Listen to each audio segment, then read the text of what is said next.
Good morning. It is the 1st of March. It's my first round of golf since Thailand.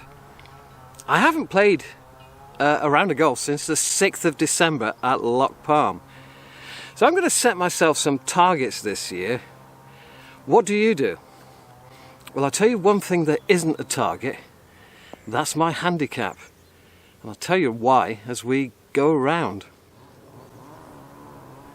So, do you set yourself any targets for the coming year?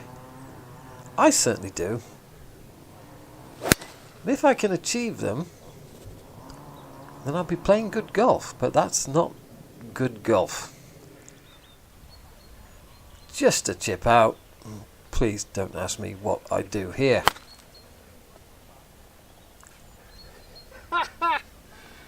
Oh boy. And a 6-iron in.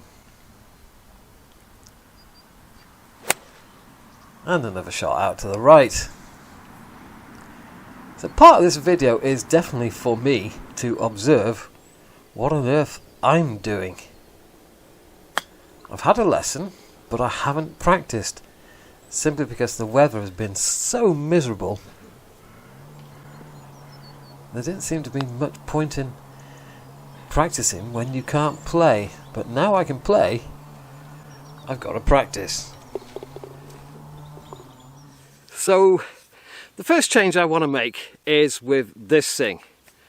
So it's got to go further back, give myself some elbow room for me to get back into my normal pre-shot routine where I aim correctly physically and aim correctly mentally.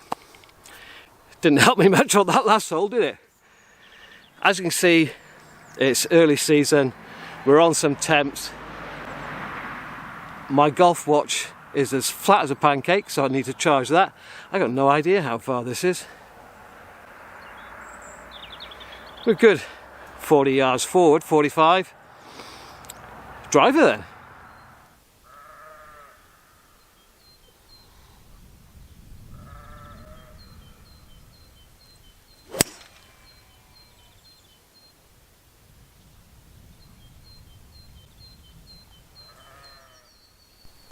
The more observant amongst you will maybe have spotted that I'm trying to turn my hips more. You'll also have spotted that my timing is next to useless. Well, that ball's gone. Probably stuck up that Leylandia out there. So the next thing I want to change. Looking at my videos, I've got one of my old faults back, and that is the sway.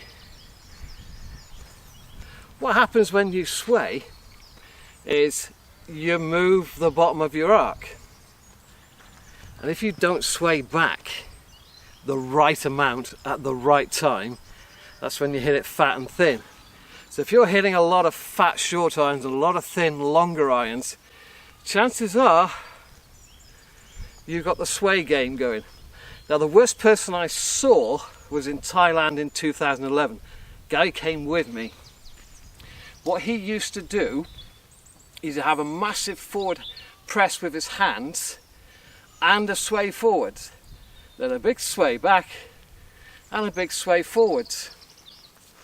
And when he got it wrong, his driver was coming down steep and he'd hit that ball off the tee peg into the ground 2 or 3 feet in front of the tee peg. So he'd drive it straight into the tee box, and then it would bounce and run about 40 yards. So, ask your mates, do you have the sway? Because if you're hitting it fat or thin like I've been doing on holiday, that's your answer.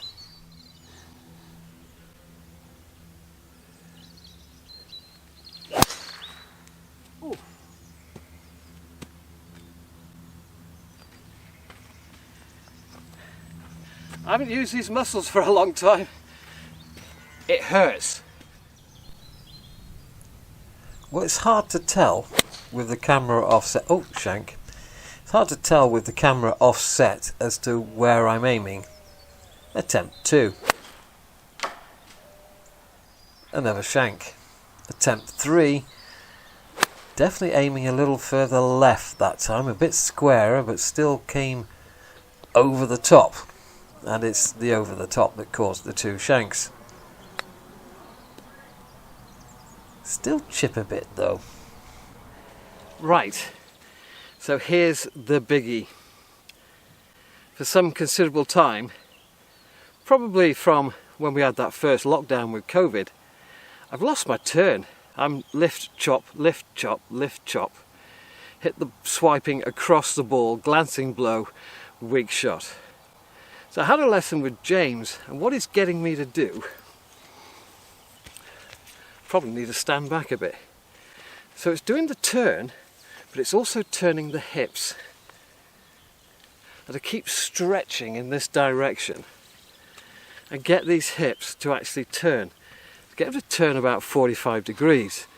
Now what that means is my left heel will come up off the floor, my left knee will point outwards and a little back, and then you get daylight between your legs, as opposed to this very weak turn, lift, chop, lift, chop. Now, as you've seen, making this big change, I'm going to hit the ball all over the place, including shanks, and or I'm going to turn through, I'm going to leave the club head behind, it's going to go right, even on irons which I don't normally hit to the right. So it's something I've got to stick at, and it's something that I'm going to be using old golf balls with on the golf course. I didn't even bother looking for those two shanks. I could probably find them if I spent 10 minutes, but I just can't be bothered. It's hardly surprising that with 237 swing thoughts and no autopilot to do my swing for me, that it's all going wrong. And this is what I expect after a big change.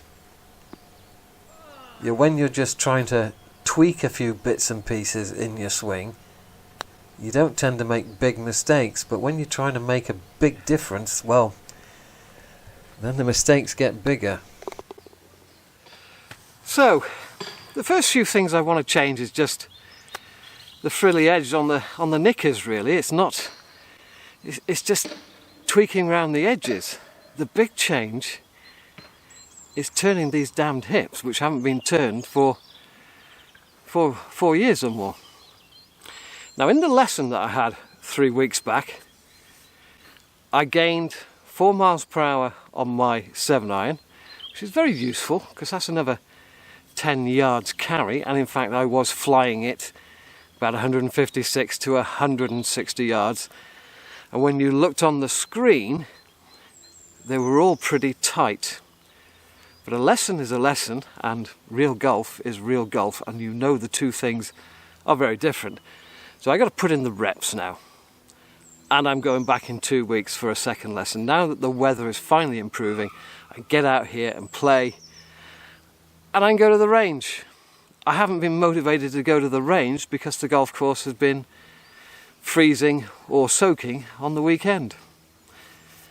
So that's my targets. Well, there's one more.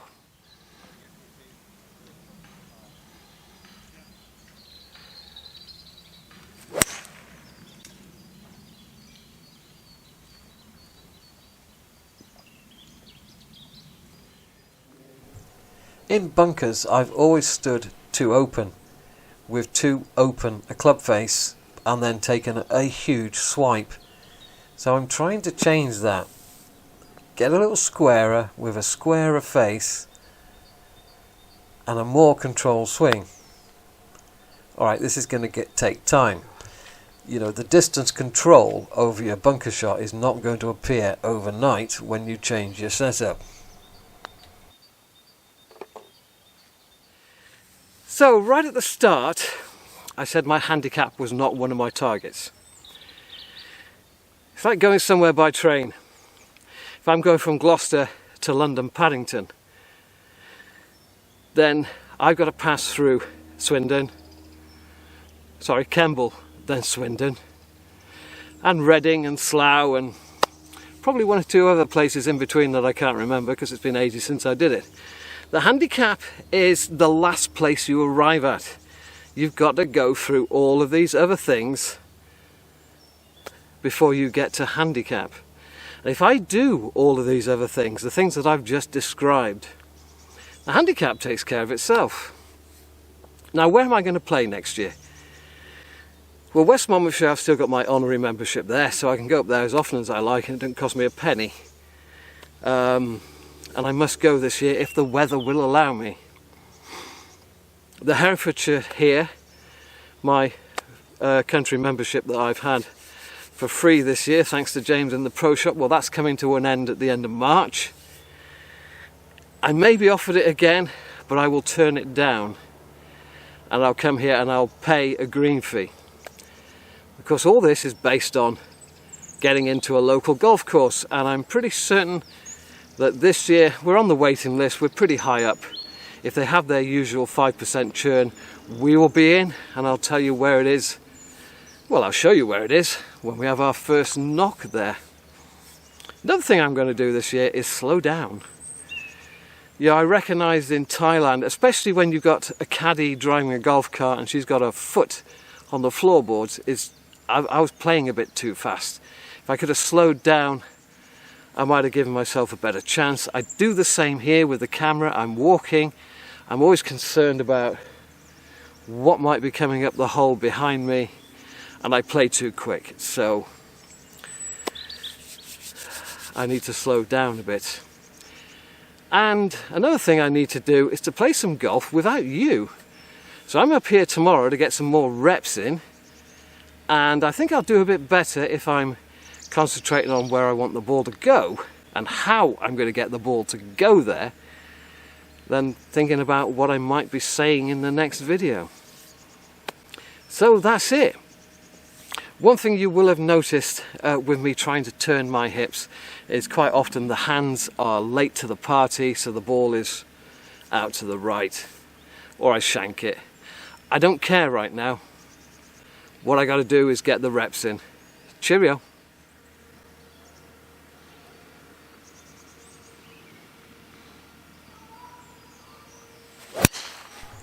Well, I've just watched this swing in freeze frame, and the club was most definitely behind me again, and another lost ball. Yeah, definitely late to the party, isn't it? Well, I just parred the par 3, so I thought, let's get the camera out one last time, and one more push slice out to the right. So I'm aiming left of the flag here, and hit it dead straight. You just can't win, can you? This is going to take time, and I don't mind that. I know some people, they go for a lesson and they expect instant results. You just don't get them.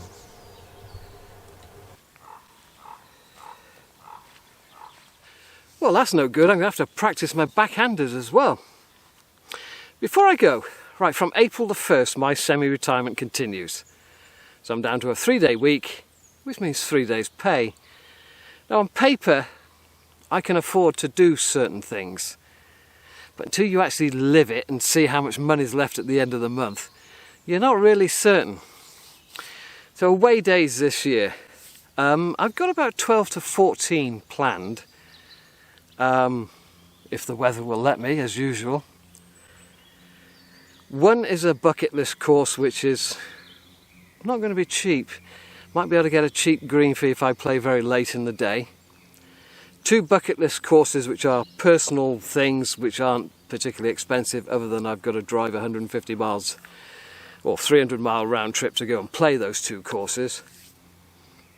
I know guys in the comments say, oh, come and play this course, go and play that course. I can't always do it because, one, I don't know if the weather's going to be any good for me. I don't know if I'm going to have enough money, but we will see. We will see.